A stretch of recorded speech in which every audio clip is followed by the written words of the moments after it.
हमने याचियों के विधान काउंसिलों को सुना और अभिलेख पर की सामग्री का और साथ ही बार में उद्धृत मामलों का भी अनुशीलन किया है। विराम पैरा। बृजलाल के मामले में न्यायाधीशों ने संप्रेषण किया था कि स्थायी आवंटन का रद्दकरण बिना किसी आधार के है और इस आधार पर समुचित नहीं है कि याची अस्थायी आवंटन की तारीख पर एक अवयस्क था और इसलिए आवेदक को बेकब्जा होने से रोक दिया क्योंकि वह उक्त भूमि को पिछले 2 दशकों से जोत रहा था। विराम पैरा। तेज सिंह के मामले में न्यायाधीशों ने संप्रेषण किया था कि तेज सिंह जो पहले आवेदन की तारीख 18/11/1986 को ग्राम सेवक था को एक सद्भावी कृषक नहीं कहा जा सकता, किंतु उसने इस तथ्य को छिपाकर अपने कक्ष में 5 बीघा भूमि आवंटित करवा ली। विराम। यह धारित किया गया था कि प्राधिकारियों द्वारा किया गया रद्दकरण अवैध नहीं था। विराम। किंतु यह संप्रेषण किया गया था कि क्योंकि उसने 5 वर्ष में त्यागपत्र दे दिया था और विवादास्पद भूमि पर 20 वर्ष तक कृषि करता रहा और भूमि का ऋण लेकर विकास किया था, इसलिए यह निर्देश दिया गया था कि उसको बेकब्जा न किया जाए और रद्दकरण को समाप्त कर दिया गया था। विराम पैरा। माखन सिंह बनाम राजस्थान राज्य के मामले में आवेदक स्थायी आवंटन के लिए आवेदन की तारीख को 3 बीघा और 1.25 बिस्वा भूमि आधारित करता था और इसलिए आवंटन को रद्द कर दिया गया था क्योंकि इस तथ्य को आवंटन प्राधिकारी के समक्ष बताया नहीं गया था। विराम।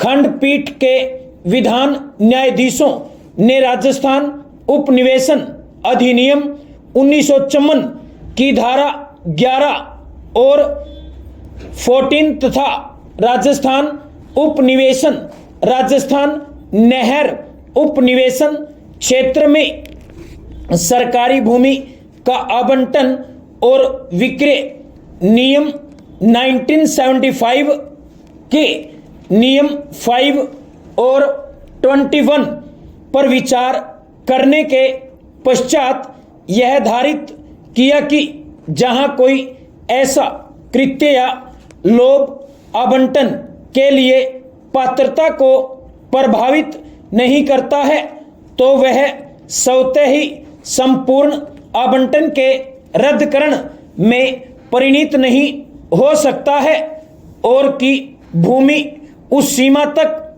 आवंटित की जा सकती है जहां तक कि पूर्ण दृत 25 बीघा तक हो जाए।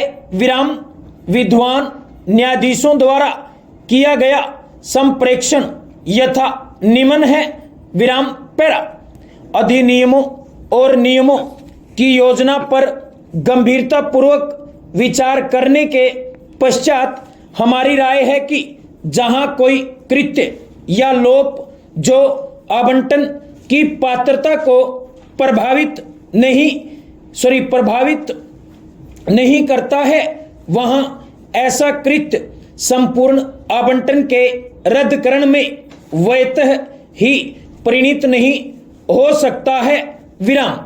इस अधिनियम के अधीन उपबंध जो किसी शर्त के उल्लंघन के लिए आवंटन के रद्दकरण का उपबंध करते हैं वे प्राधिकारी में विवेक का कि या तो कोई शासित अधिरोपित की जाए या आवंटन रद्द कर दिया जाए और वो यह भी उपबंधित करते हैं कि जहां कोई उल्लंघन सुधारा जा सकता है तो पहले उस उल्लंघन को सुधारने का अवसर दिया जाना चाहिए और आवंटन को बचाया जाना चाहिए बजाय इसके कि आवंटन को रद्द करने का सीधा ही रास्ता अपना लिया जाए। विराम।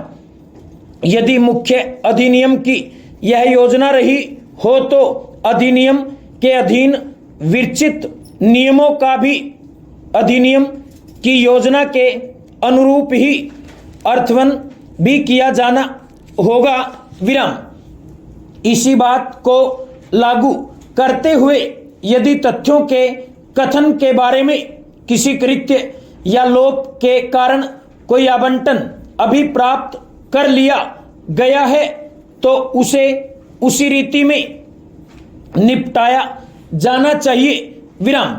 यदि वह पात्रता को प्रभावित करता है तो संपूर्ण आवंटन को रद्द किया जाना चाहिए। विराम।